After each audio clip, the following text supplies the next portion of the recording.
The New York Mets give multiple updates. We got some bad news in terms of injuries, but there's also plenty of good, especially after last night, which kept fan hope alive for winning the National League East. So stay tuned only here on Mets Digest to find out why. I'm your host today, Mike Duda, and before we talk about injuries and a critical game against a division foe, we got to talk about some subscribers, and that being the fact that 69% of you that watch these videos aren't one. So please do me a favor, do us a favor here on Mets Digest, and hit that free subscribe button. That way we can bring content to you about the amazing. So without further ado, let's go ahead and dive right in. Kicking it off with the experts, and it'll be Colin Martin of SNY who breaks the first injury that we have to talk about, and that is that Mets' Frankie Montas, a starting pitcher, was placed on the 15-day injured list earlier on Saturday with a UCL injury in his right elbow. He will miss the remainder of the 2025 season. Manager Carlos Mendoza told reporters prior to the team's game against the Braves on that Saturday that Montas' UCL injury is, quote, pretty significant, and it's possible the pitcher could need Tommy John surgery. Now, that is not good in terms of Montas. If you are someone that wants to watch Frankie Montas pitch in a Met uniform, he's on a 2-year, $34 million deal. But the problem with Tommy John surgery, especially getting it in the month of August, is that in all likelihood, you will not pitch for, obviously, the remainder of 2025. You probably won't pitch in a big league game for the entirety of 2026 because it takes about a year and a half to recover from Tommy John surgery. So therefore, if he needs TJ, he is probably done in a Met uniform, and that could go down as a really, really bad contract. I'm actually going to make a player comparison in just a little bit, so stay tuned for that. However, Mendoza said Montas, quote, expressed soreness in the lower bicep area on Friday and played catch before getting an MRI. He added that Montas was, quote, pretty devastated upon getting the bad news. Of course, that being that he won't pitch again in 2025. Now, obviously, that's something that a baseball player is going to do. That's what any competitor will say. I want to help my team go win. Even though I'm not performing well, which we'll dive into in a second, I want to help my team go win, go get to the playoffs, and go as far as possible and hopefully win it all. So definitely unfortunate for Montas, as here's the skip on that front. He said he's got a pretty significant injury there. We've got multiple doctors looking at it to see what we're dealing with. The first read was that he got a pretty big injury there, as we heard from the SNY reporter. So with that, let's go ahead and turn it over to the statistics. And they are not solid for Frankie Montas. A 6.28 ERA this year, a whip above 1.5 at 1.6, 7 games started, and 9 games total. He actually had to come out of the bullpen twice. He got moved to the bullpen, and one of those games was as a back end. The Mets needed to throw an opener in front of Montas because he has just been that bad this year. So definitely not a good season. And he's making $17 million this year and another $17 next year. And like I was saying earlier with a player comparison, if he ends up needing Tommy John surgery and doesn't pitch in 2026, I would compare him to Jed Lowry, if anyone remembers him before the 2020 season. He had 7 at-bats total in a Met uniform after signing a pretty nice contract. Pretty similar to Montas, who has pitched, obviously, in 9 games total, only 38 and 2/3 innings. And if he's done for 2026, that will be the entirety of his Mets career, and he makes $34 million for doing so. Basically, $1 million per innings pitched at a 6.28 ERA. So definitely not good on the Montas front. We have a corresponding move, and that is a guy that threw 0.1 innings, a third of an inning on Sunday in a tied game at 2 apiece, allowed 1 hit and no runs in his first MLB outing since July 28th. That, of course, is Huascar Brasman, whose stats are on your screen right now. 52 innings pitched. It was 51 and 2/3 before he got sent down on the 28th. He wasn't producing.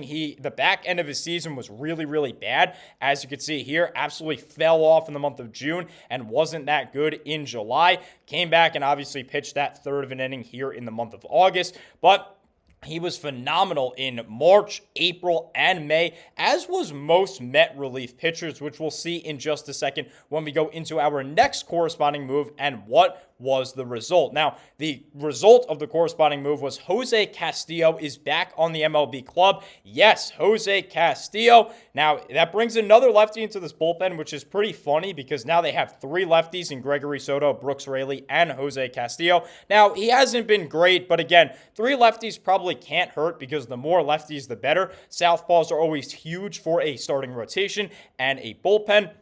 But how did he get to the major leagues? What is the corresponding move? Well, we're going to turn that back to the experts to decipher, and that is Alex Smith of SNY, who is going to say the Mets announced a series of roster moves ahead of Monday's series opener against the Philadelphia Phillies. That was yesterday, highlighted by right-hander Reed Garrett landing on the 15-day IL. Another guy that has pitched a ton here in New York, especially this season here in 2025, was great to begin the year and then kind of fell off a cliff. That move is retroactive to August 23rd with right elbow inflammation.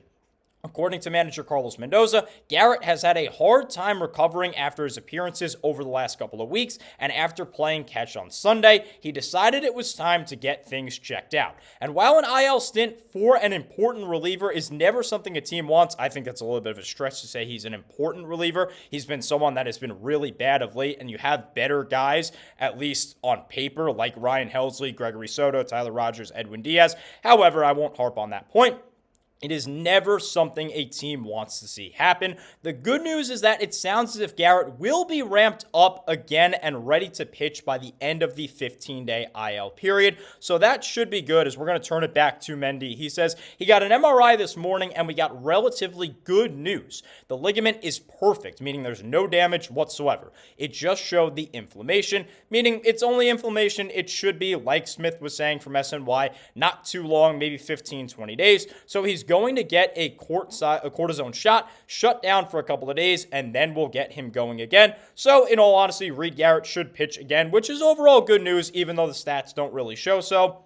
Again, 3.61 ERA, 3-5 record in 54 games. He did start one as an opener, 52 1/3 innings pitched. In fact, that is 6th highest on all of the New York Met roster and the most from the bullpen, 62 strikeouts and a 1.22 whip this year. Again, used a ton here in 2025. He was on pace to throw the most innings pitched ever in a single season. Now, that might be a little bit different. It might end up a little bit different because of the injury, but he's still only 5 innings pitched away from beating that career record. He's been thrown a ton, which is why I think you're going to get stuff like this, where he kind of just falls off a cliff. Again, like Huasco Brasban, great in March, literally pitched 10 2/3, no earned runs given up in April, pitched great in May, and then fell off in June, did not have a good July, and like we talked about in yesterday's video, has really struggled here in the month of August. Now, instead of focusing on the bad news, let's go ahead and talk about the good news, because we can talk all day about how this bullpen is really struggling,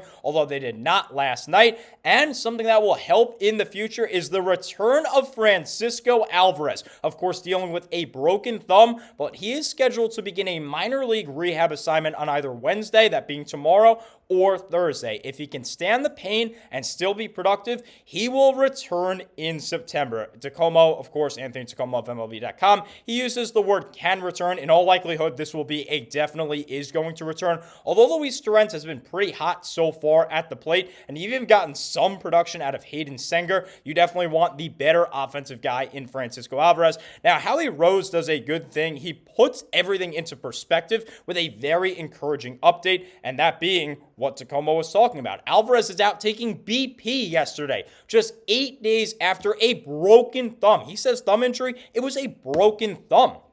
Just the fact that he can grip and swing a bat so soon has to be encouraging. Now, that is a great sign. Should mean that Alvarez can come back healthy, and the Mets absolutely need that. So let's turn it back over to the experts.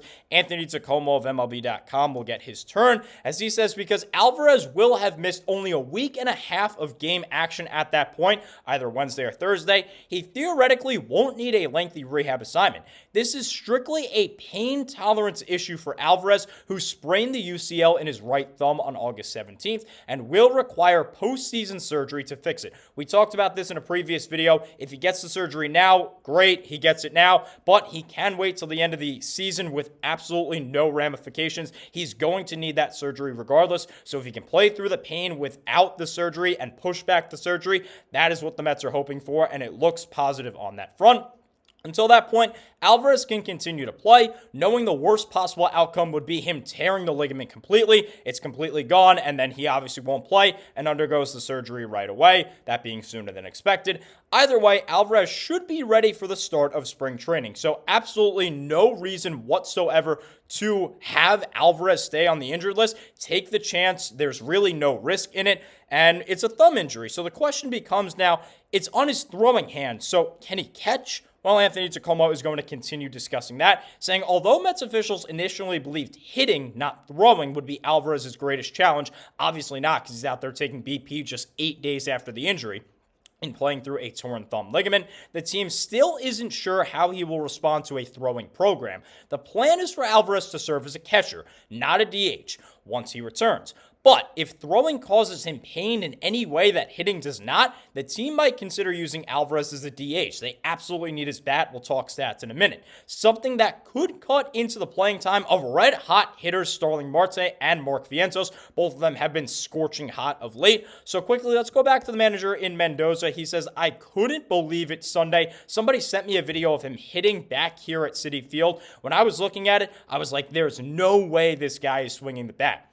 The swinging part, there's no hesitation there. If he's swinging the bat the way he was swinging it before he went down, you've got to find a way to get him in there as much as you can. Of course, that meaning no Starling Marte, no Mark Vientos. You need Francisco Alvarez, and he is absolutely correct. Look at these statistics. He really struggled in April, May, June. In fact, he was sent down to AAA on June 21st. He got demoted to AAA. They went with Kodai Senga and Luis Torrens, that being the Mets, for about a month, but ever since Alvarez came back, he has been scorching hot. You see the numbers for July, August, last 15 days, even the last 30 days. Since that time when he was sent down to AAA and recalled to the big leagues, he is 20 for 62, 14 runs, 4 doubles, a triple, only 1 out of 3 in his career, 4 homers, 13 RBIs, 9 walks. That is a 323 batting average, 408 OBP, 613 slugging, and a 1.021 OPS. He raised his season stats from 236, 319, 333, and just a 652 OPS